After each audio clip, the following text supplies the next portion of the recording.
Hello दोस्तों, कैसे हैं आप लोग? अच्छे तो है ना? ध्यान तो रखते हैं ना आप अपना? किसी और के भरोसे तो नहीं छोड़ रखा आपने? आप अपना ध्यान रखा करिए। आप सभी किसी ना किसी के बड़े अनमोल हैं।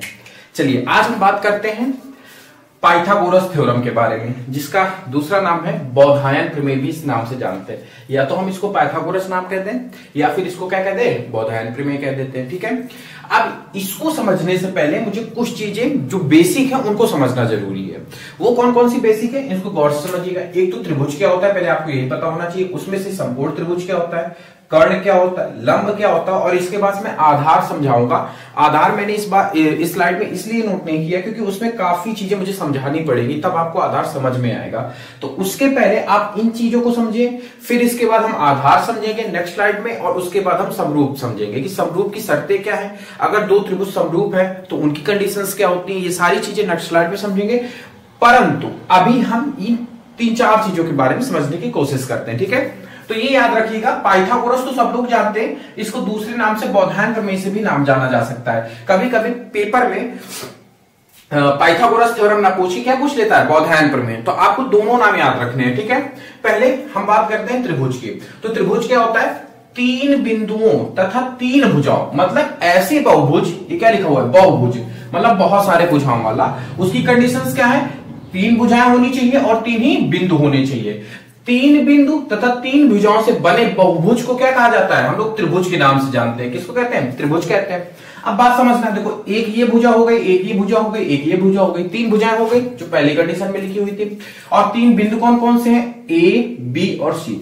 मतलब ऐसी आकृति या ऐसी बहुभुज जिसमें 3 भुजाएं हों और 3 आकृतियां, 3 भुजा हो और 3 बिंदु हो, ऐसी आकृति को हम लोग क्या कह देते हैं, त्रिभुज कह देते हैं। ठीक है, इतनी चीज समझ में आई आपको। अब आप आगे समझिए कि त्रिभुज के प्रकार। देखिए त्रिभुज के प्रकार भी 3 प्रकार, त्रिभुज 2 प्रकार से होता है। पहला तो होता है आपका कोण के आधार पर, दूसरा होता है भुजाओं के आधार पर। कोण ये होते हैं जो इनके अंदर के कोण बने होते हैं, 3 कोण इसमें होते हैं और 3 ही भुजाएं होती हैं। तो जो त्रिभुज होते हैं वो हमारे, वो 3 प्रकार, मतलब त्रिभुज वैसे 2 प्रकार के होते हैं, कोण के आधार पर और भुजा के आधार पर। ये भी जैसे कोण के आधार पर है वो भी 3 प्रकार के होते हैं, भुजा के आधार पर है वो भी 3 प्रकार के होते हैं। तो हम आज स्टडी करेंगे कोण के आधार पर एक होता है समकोण त्रिभुज। ठीक है, कोण के आधार पर 3 होते हैं, उसमें से एक हम पढ़ेंगे समकोण त्रिभुज के बारे में। ठीक है, न्यून कोण त्रिभुज, समकोण त्रिभुज और अधिक कोण त्रिभुज, 3 त्रिभुज ये होते हैं भुजाओं के आधार पर। समबाहु त्रिभुज, विषम बाहु त्रिभुज, समद्विबाहु त्रिभुज। ठीक है, इनके बारे में मैं कभी अलग स्लाइड में आप चर्चा करेंगे, लेकिन आज हमारा मेन फोकस किसमें रहेगा, समकोण त्रिभुज में। ठीक है, समकोण त्रिभुज क्या होता है, जिस त्रिभुज का एक कोण कितने डिग्री का होता है, इसको आपको याद रखना है, 90 डिग्री का होता है, उसे हम समकोण त्रिभुज कहते हैं। जैसे देखो इसमें 2 कोण मुझे नहीं पता है कितने कितने अंश के हैं, लेकिन एक कोण मुझे कंफर्म पता है कि ये 90 अंश का है। बस, मतलब ऐसा त्रिभुज जिसका एक कोण 90 अंश का हो क्या कहलाता है, आपका समकोण त्रिभुज कहलाता है। ठीक है, यहां तक बात समझ में। अब आगे बात करते हैं। अब देखो जो पाइथागोरस थे ना, उन्होंने ये कर्ण, लंब और आधार की चर्चा किया है। जो हमारे पाइथागोरस थे, जो गणितज्ञ थे पाइथागोरस, उन्होंने ये बताया था कि कोण जो 90 अंश है ये वाला, इसके जस्ट सामने वाली भुजा क्या कहलाती है, 90 कोण के सामने वाली भुजा कर्ण कहलाती है। देखो इन बेसिक को समझना जरूरी है, अगर आप ये नहीं समझ पाए तो आप समझ लो पाइथागोरस नहीं समझ पाओगे। इसलिए इस चीज को बहुत गौर से समझना कि कर्ण क्या होती है, कोण 90 अंश के सामने वाली भुजा, मतलब ये भुजा कौन सी कहलाएगी, आपकी कर्ण कहलाएगी। इतनी चीज समझ में आई आपको। अब बात करते हैं लंब के बारे में। क्या कहा है, कर्ण के सामने वाली भुजा क्या कहलाती है, आपकी लंब कहलाती है। अब लंब क्या है, देखो कर्ण के सामने कौन सी भुजा है, ये वाली भुजा है, तो ये भुजा क्या कहलाएगी, आपकी लंब कहलाएगी। क्या कहलाएगी, लंब कहलाएगी। अब बात करते हैं आधार की। देखो आधार में क्या है ना, बहुत सारे टीचर आपको ये बता देते हैं कि शेष, देखो इतना समझा दिए, कर्ण क्या है, लंब क्या है, और बोले कि जो बची वो क्या कहलाएगी, आपकी आधार कहलाएगी। ऐसा नहीं है, इसी में लड़के कंफ्यूज हो जाते हैं। मैं अभी आधार का पूरा कॉन्सेप्ट इसके बाद वाली स्लाइड में आपको कंफर्म करा दूंगा, पूरा कॉन्सेप्ट क्लियर करा दूंगा। आप ये बताइए कि ये चीज समझ में आई कि नहीं आई आपको। अगर ये समझ में आ गई होगी तो मैं नेक्स्ट स्लाइड में चलता हूं, उसमें आपको बताते हैं कि आधार क्या होता है और फिर समरूपता क्या होती है। ठीक है, समरूप त्रिभुज क्या होते हैं। चलिए इतना नोट कर लीजिए, इसके बाद आगे बात करते हैं। चलिए तो अब हम बात करते हैं आधार की। देखिए आधार क्या होता है, गौर से समझिएगा आधार को। आधार क्या होता है, त्रिभुज का वह कोण त्रिभुज का कोण जिन दो भुजाओं के बीच बना होता है, मतलब जो भी त्रिभुज का जो कोण होगा, जो त्रिभुज कोण को डिनोट कर रहा होगा, वो किन्हीं दो भुजाओं के बीच में बना होगा। इतना तो आप सभी जानते हैं, ठीक है। उनमें से एक भुजा तो कर्ण होगी, ये तो निश्चित है, ये तो तय है। उसमें से जो भुजा होगी वो क्या होगी, कर्ण होगी। और जो दूसरी भुजा है वही आधार कहलाएगी। देखिए इस चीज को आप विशेष तौर पे समझिएगा, मैं चित्र के माध्यम से आपको समझाना चाहूंगा। जैसे मैंने एक चित्र बनाया इस तरीके का, ऐसे मान लीजिए ये तो 90 डिग्री है, क्योंकि हम समकोण त्रिभुज की बात कर रहे हैं। अब हम इसका नामकरण कर लेते हैं ए, बी और सी। एक मैं चित्र इधर बना ले रहा हूं, इसको भी आप गौर से समझिएगा। इसको भी मैंने ए, बी और सी नाम दे दिया। अब बात गौर से समझिएगा, जैसे मैंने ये थीटा कहा, इस त्रिभुज का कोण क्या है, कोण ए है। ठीक मैंने कहा इस कोण का थीटा ये है। अब देखिए इन दोनों में अंतर कुछ नहीं है, दोनों त्रिभुज समान है, लगभग सब कुछ इसमें सेम है। ये 90 डिग्री है, ये भी आपका 90 डिग्री हो जाएगा, लेकिन इसमें लंब और आधार चेंज हो जाएंगे। मैंने डिफिनेशन आधार की क्या लिखी, त्रिभुज का कोण जिन दो भुजाओं का। देखो इस वाले चित्र 1 में देखना और चित्र 2 में देखना, कंपेयर करना आप लोग, ठीक है। मैं लाइन खींच दे रहा हूं, अब बात गौर समझना। इन दो त्रिभुजों में देखना क्या कहा है, त्रिभुज का हुआ कोण जिन दो भुजाओं के बीच बना होता है। कौन कौन सी भुजा के बीच बना हुआ, एक ये भुजा है और एक ये भुजा है। उनमें से एक भुजा तो कर्ण होगी। तो आपको पता है 90 के जस्ट सामने वाली भुजा क्या हो गई, कर्ण हो गई। यहां तक आपको बात समझ में आ गई होगी, कर्ण की डिफिनेशन में पहले बता चुका हूं आपको, ठीक है। अब क्या कहा है, उनमें से एक भुजा तो कर्ण होगी, जो दूसरी भुजा बचेगी वही क्या होगी, आपकी आधार। तो यहां पर एक तो इस भुजा के सहारे टिका था जो कर्ण हो गई, दूसरी कौन सी बची, ये। तो ये आपकी क्या हो जाएगी, आधार हो जाएगी। ये है आपकी परिभाषा आधार की, ठीक है। अब जब शेष जो बचेगी वही लंब हो जाएगी, और लंब की दो भुजाएं हैं कि शेष जो भुजा बचती है वो लंब कहलाती है, या आप सीधा सीधा कह सकते हैं कर्ण के जो सामने वाली भुजा लंब कहलाती है, ठीक है। अब बात करते हैं इसकी, समझो इसको गौर से। मैंने क्या कहा कि दो भुजाओं के बीच में कोण बना होगा, उनमें से एक भुजा कर्ण होगी। तो जाहिर सी बात है ये तो आपकी कर्ण हो गई, इससे तो मुझे कोई मतलब ही नहीं है, ठीक है। अब बात को समझना, ये जो त्रिभुज है, इस त्रिभुज का कोण किन दो भुजाओं के बीच में टिका हुआ, एक इनमें जिसमें से एक कर्ण हो गई। ये कौन सी भुजा कहलाएगी आपकी, ये आधार कहलाएगी। क्या कहलाएगी, आधार।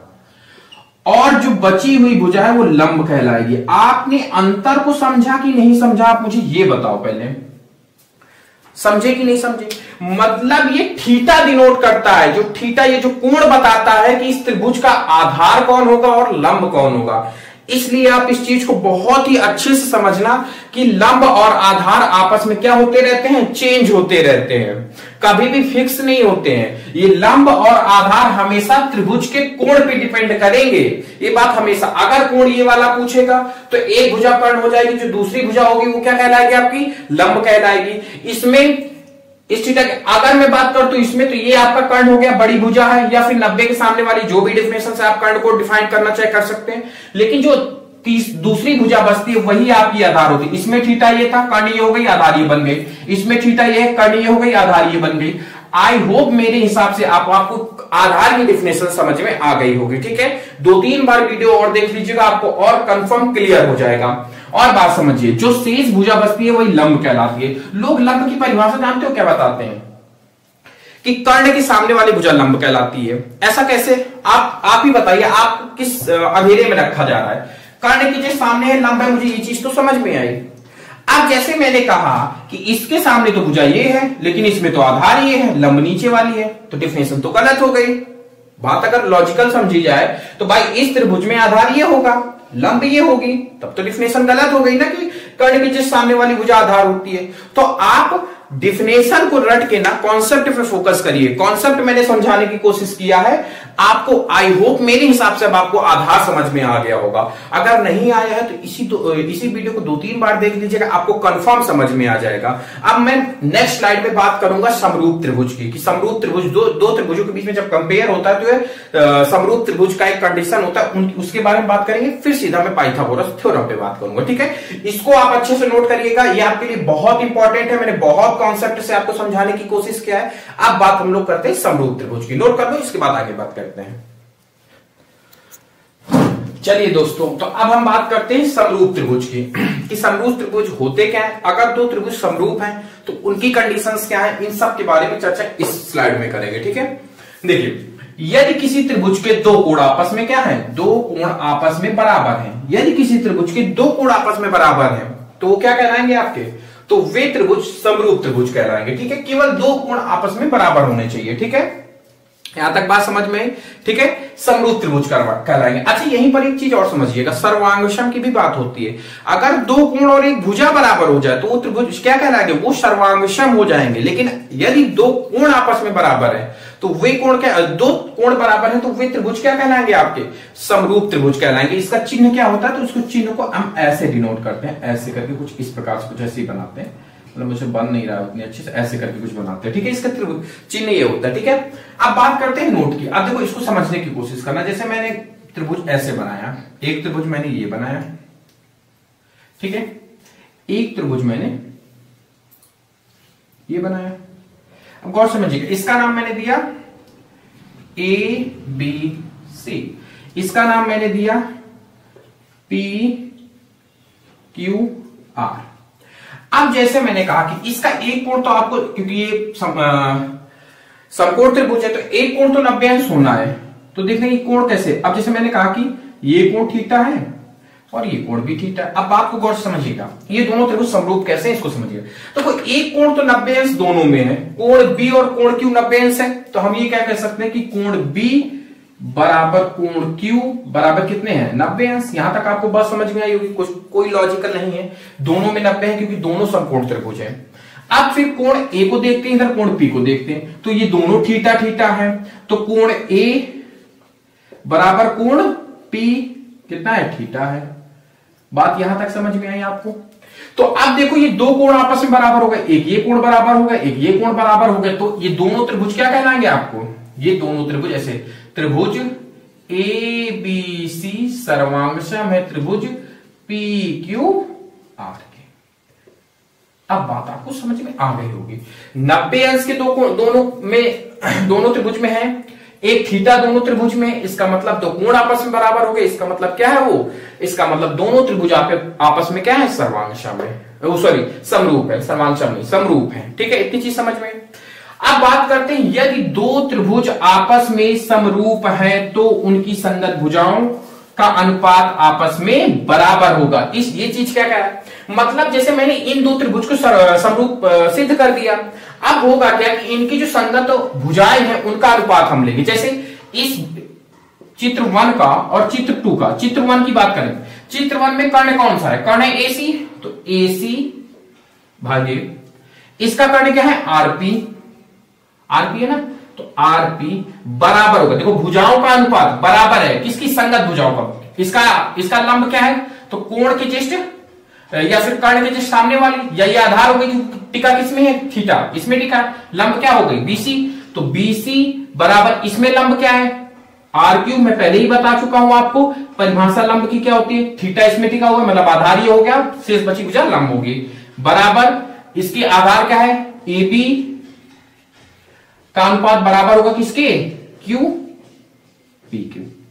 ये समरूप की कंडीशन होगी। ये देखिए आपका बेस यहां से कंप्लीट हो गया। ये चीज समझ में आई ना, कि मैंने पहले इन दोनों त्रिभुज को क्या सिद्ध किया, समरूप सिद्ध किया। जैसे ये दोनों त्रिभुज क्या हो गए, समरूप हो गए, मैंने उसकी कंडीशंस लगा दी। कंडीशंस क्या होती है कि संगत भुजाओं का अनुपात आपस में बराबर होता है। मैंने कर्ण का अनुपात इससे लिया, बराबर कर लिया, लंब का अनुपात दोनों से लिया, फिर बराबर कर लिया आधार का अनुपात। ये आपका कंडीशंस होती है अगर दो त्रिभुज समरूप है तो। ठीक है, अब मेरे हिसाब से समरूप का आपको पूरा कॉन्सेप्ट समझ में आ गया होगा। अब हम बात करते हैं इसके पाइथागोरस थ्योरम के बारे में कि एक्चुअल पाइथागोरस थ्योरम है कहां, ये कर्ण वर्ग बराबर लंब वर्ग प्लस आधार वर्ग आया कहां से। ठीक है, इसको नोट कर लो। ये चीज अगर आप अगर मैं आपको बेसिक ना समझाता और जब मैं पाइथागोरस थ्योरम प्रूफ करता तो आपके आधे डाउट आपके दिमाग में रह जाते। ठीक है, तो इसको नोट कर लो। इसके बाद फिर हम अब नेक्स्ट स्लाइड में पाइथागोरस थ्योरम पे सीधा उतरते हैं। ठीक है, नोट कर लो इसको। चलिए दोस्तों, तो अब हम बात करते हैं कथन। कथन क्या कह रहा है, जो हमारी पाइथागोरस थ्योरम है वो क्या कहती है कि समकोण त्रिभुज में कर्ण का वर्ग शेष बची भुजाओं के योग के, शेष बची भुजाओं के वर्ग के योग के बराबर होता है। यहां पे वर्ग के योग के बराबर लिखना है आपको, वर्ग के योग के वर्ग के योग के बराबर होता है। मतलब इनडायरेक्टली कहने का मतलब है कर्ण वर्ग बराबर लंब वर्ग प्लस आधार वर्ग। ठीक है, किसी एक भुजा का वर्ग बड़ी वाली भुजा का वर्ग शेष दोनों भुजाओं के वर्गों के योग के बराबर होता है। ये कहने का मतलब है कथन कर। ठीक है, सीधा सीधा। अब हम बात करते हैं उत्पत्ति। देखो दिया हमें क्या है, इस त्रिभुज में सिर्फ हमें यही दिया गया है कि ये त्रिभुज एक क्या है, समकोण त्रिभुज है। केवल और केवल इसका एक कोण 90 अंश है जो कोण बी है। ठीक है, इतनी चीज आपको याद रखना है। अब हमें सिद्ध क्या करना है, कर्ण वर्ग बराबर लंब वर्ग प्लस आधार वर्ग, यही सिद्ध करना है। अब हम बात करते हैं, गौर से समझिएगा, उत्पत्ति की। तो उत्पत्ति में हम सबसे पहले क्या करेंगे, सर्वप्रथम हम कोण बी से या बिंदु बी से सर्वप्रथम बिंदु बी से भुजा AC पर लंब डालेंगे, लंब डालेंगे। इतनी चीज आपको समझ में आ गई। तो हमने क्या किया, सबसे पहले एक लंब डाल दिया, कहां से, कोण बी से। थोड़ा सा एडजस्ट कर लीजिए, ऊपर है तो हाइट में रेखा थोड़ी सी ऊपर नीचे हो जाती है, यहां तक समझ में। अब देखो इसका कोण क्या दिया हुआ था, कोण ये वाला था। ठीक है, थीटा। अब देखो बात को समझना, अब इसको आपको इसके कोण पहले दिखने। अब देखो अगर लंब किसी भुजा पर गिरता है तो 90 अंश होता है। इतनी आपको, इतना चीज तो आपको पता होगा। ठीक है, अब ये कोण मान लो डी है, बिंदु डी पर डाले हम लोगों ने। ठीक है, अब त्रिभुज, आपको दो त्रिभुज देखने, त्रिभुज ADB। देखो बेटी की तुलना बाप से कराएंगे, बड़े वाले त्रिभुज की। देखो इसमें मुझे लंब डालने पर दो त्रिभुज मिले, एक ये वाला एक ये वाला। इन दोनों की तुलना किससे कराएंगे, बड़े वाले त्रिभुज से कराएंगे। ठीक है, तो हम त्रिभुज पहले त्रिभुज ABC बड़ा वाला त्रिभुज देखना, ABC बड़ा वाला त्रिभुज, तथा त्रिभुज नीचे वाला देखो ABD में या फिर ADB में, 90 अंश वाला है ना, तो ADB में। हमेशा ये जो बीच का अक्षर है ना, कोशिश करिएगा ये 90 डिग्री का ही आए। तो बड़े वाले में 90 डिग्री बी आ रहा था, छोटे वाले में 90 डिग्री डी आ रहा था, तो देखो मैंने डी बीच में लिखा है। मैं छोटी छोटी चीज आपको बताते चल रहा हूं जिससे आपको सीखने में आसानी हो। इतना डिटेल में कोई बताता नहीं है, छोटी छोटी चीजें। ठीक है, तो आप उसको बहुत गौर से समझिए। इतना हम लोगों ने कर लिया। अब देखो ये एक चार्ट हम लोग ऐसे बनाएंगे, दूसरा चार्ट में बड़े वाले ही त्रिभुज में, त्रिभुज ABC तथा त्रिभुज ऊपर वाला लो BD, ये भी 90 अंश में गिरेगा, तो BDC में, त्रिभुज BDC में। ये दो त्रिभुज को हम लोग आपस में क्या कराएंगे, सर्वांशक को सिद्ध करने की कोशिश करेंगे। बात को समझना अच्छे से, गौर से, ज्यादा पैनिक नहीं होना है। बहुत ही सरल पाइथागोरस थ्योरम होती है, बस समझने का और समझाने वाला चाहिए आपको। मैं पूरी कोशिश कर रहा हूं छोटी से लेकर बड़ी चीज को आपको समझाने की। ठीक है, तो आपका काम बस ये है कि गौर से वीडियो को देखते रहिए और जितनी चीज मैंने लिखा है उसको अपनी नोटबुक पे नोट कर लीजिए। बस इतना कर लीजिए, आपको कंफर्म है पाइथागोरस में जिंदगी में कभी प्रॉब्लम नहीं होगी। जब आप भूले मेरे नोट्स को आप रिवाइज कर सकते हैं। ठीक है, अब बात करते हैं दोनों त्रिभुजों में। देखो कोण, अब देखो पहले इस त्रिभुज में कोण डिनोट कर लेते हैं। देखो ये थीटा हो गया, ये 80 हो गया, ये 90 हो गया, तो ये वाला कोण कौन सा बचा, ये वाला कोण। देखो त्रिभुज के तीनों अंतःकोणों का योग कितना होता है, 90 अंश होता है, ये तो 180 अंश होता है, ये तो सबको पता है। तो यहां पर मैं थोड़ा सा सॉल्व कर ले रहा हूं। तो देखो कोण A प्लस कोण B प्लस कोण C बराबर कितना होगा, 180 अंश।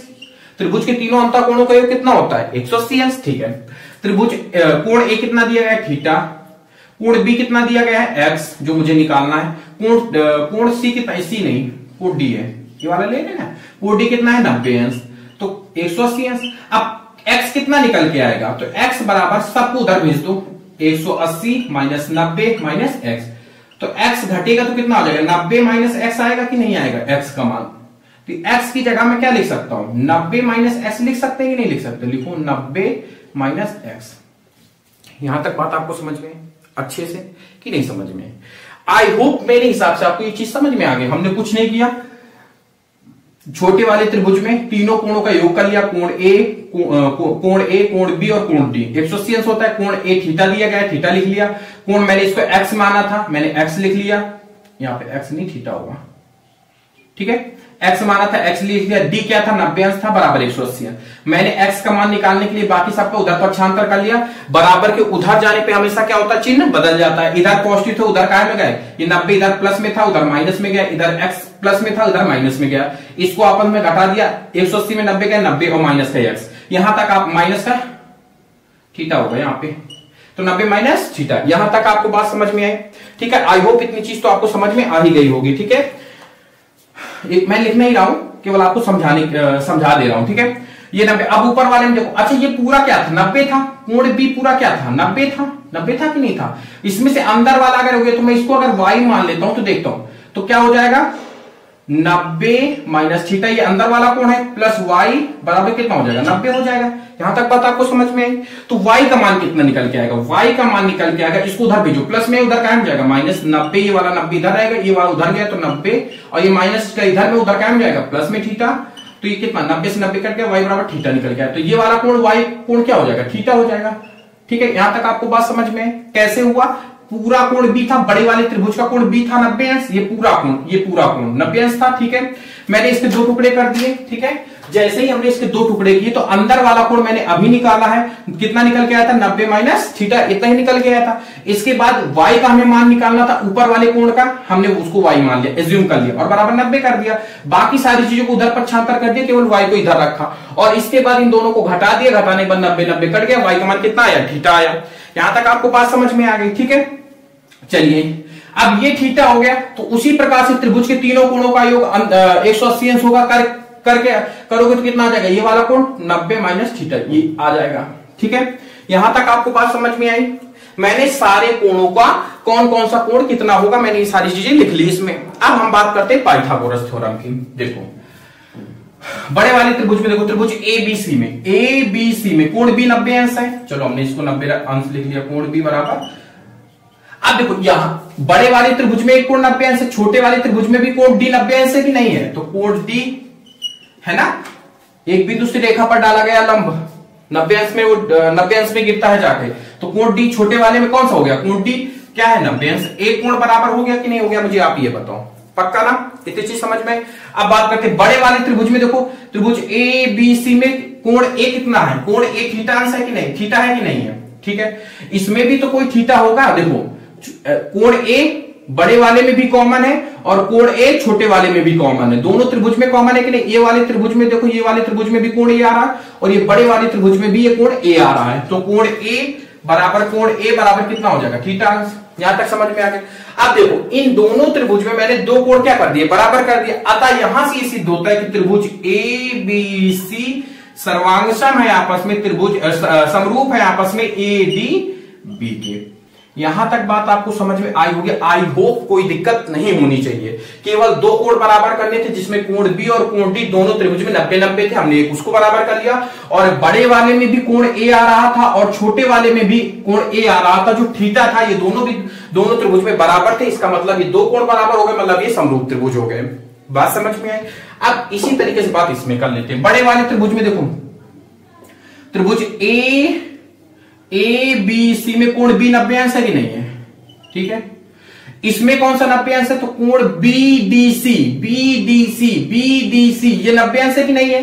तो कोण डी हम यहां पर भी 90 अंश कह सकते हैं, या आप सीधा सीधा लिख दो बी डी सी 90 अंश हो गया। एक कोण हमने यहां पर बराबर कर दिया। आपको यहां ना समझ में आए तो यहां पर बी डी कर सकते हो, कैसे? A D B. ठीक है, ए डी बी 90 अंश। ठीक है, मैंने बहुत डिटेल में जाके समझाने की कोशिश कर रहा हूं आपको। ठीक है, अब देखो, अब बड़े वाले त्रिभुज में देखना, कोण त्रिभुज ए बी सी, बड़ा वाला कोण देखो जरा सा, इसमें कौन सा कोण एक आ रहा है जो 90 अंश है? बड़े वाले में देखो जरा सा, गौर से समझना। कोण ए बी सी ये वाला देखो, कोण ए थीटा अंश दे रहा है कि नहीं दे रहा है? ये वाला कोण थीटा है बड़े वाले में, और इसमें कौन सा कोण थीटा है? कोण बी डी सी, या फिर कोण सी बी डी, कोण सी बी डी थीटा है कि नहीं है? दोनों कोण थीटा है कि नहीं? ये वाला भी कोण थीटा है और ये वाला भी कोण थीटा है, सी बी डी वाला जो कोण हम लिख रहे हैं उसको बीच में लिखते हैं। हमने क्या लिखा? थीटा है हमारा, मतलब दोनों। अब इसमें भी दो कोण आपस में क्या हो गए? बराबर हो गए, तो ये भी आपस में क्या हो गया? त्रिभुज ए बी सी सर्वांगसम हो गया त्रिभुज बी डी सी के। ठीक है, सर्वांगसम हो गया। अब जैसे ही सर्वांगसम हुआ तो सर्वांगसम की क्या थी? शर्तें थी कि संगत भुजाओं का अनुपात आपस में क्या होता है? बराबर होता है।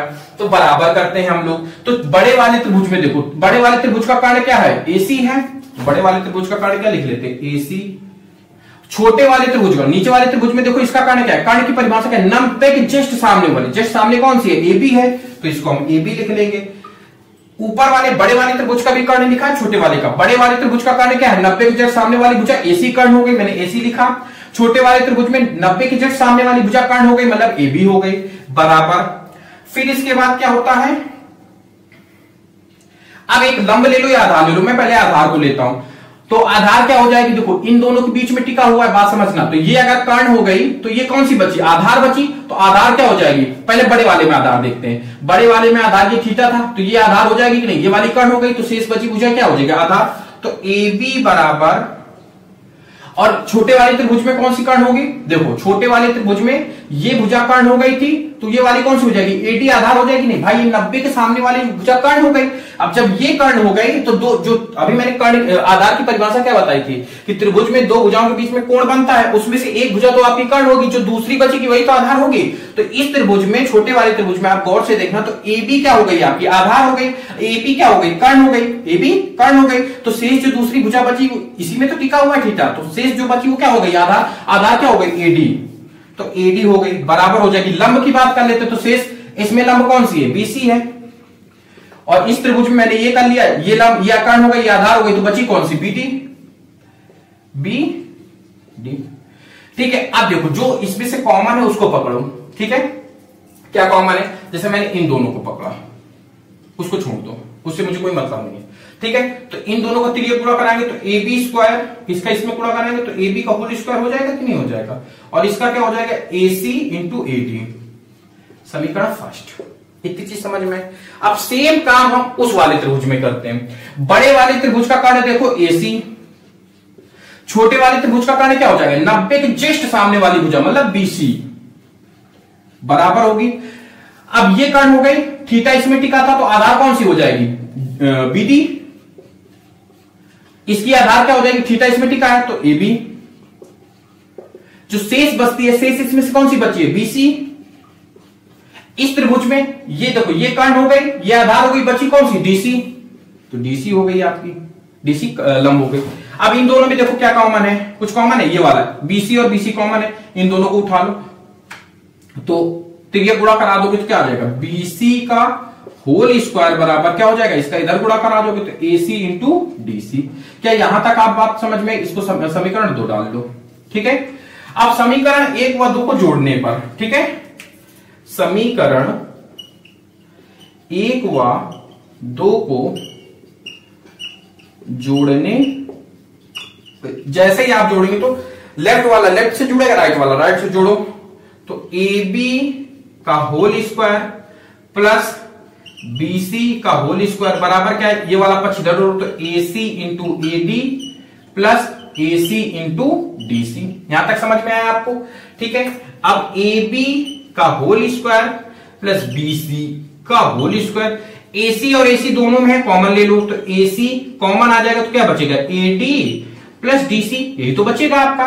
अब आप गौर से देखना, देखो मैं अब आगे लिख रहा हूं, गौर से देखना, एडी और डीसी, एडी और डीसी क्या है, अगर मैं कहूं एडी प्लस डीसी, क्या मैं इसको एसी नहीं लिख सकता हूं भाई, ये भी तो है, एक त्रिभुज को, एक रेखा को 2 भागों में इसने काटा है, मतलब एसी को कौन कौन काट रहा है, AD plus DC, AD plus DC बराबर एसी कर सकते हैं, बिल्कुल कर सकते हैं। तो नोट आगे लिखो, तो ए बी का होल स्क्वायर, उधर हम कोई छेड़खानी नहीं करेंगे, प्लस बीसी का होल स्क्वायर, यहां पर क्या लिख सकते हैं, इन दोनों जगह एसी लिख सकते हैं, तो एसी इंटू एसी।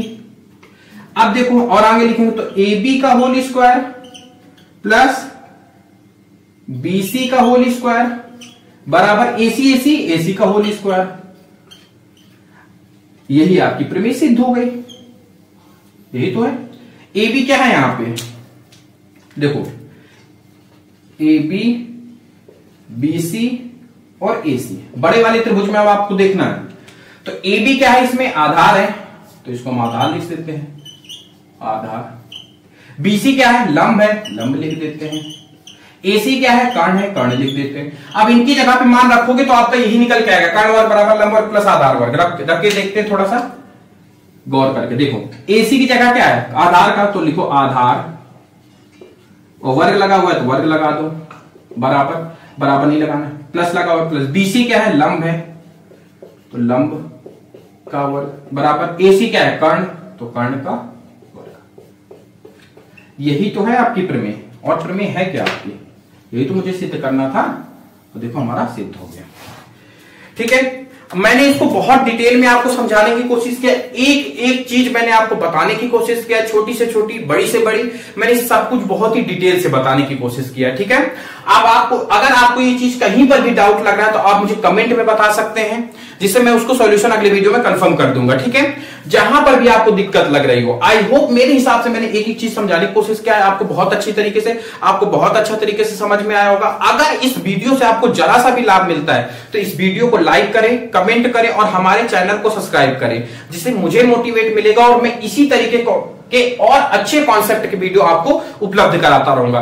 धन्यवाद, मिलते हैं अगले वीडियो में, नमस्कार।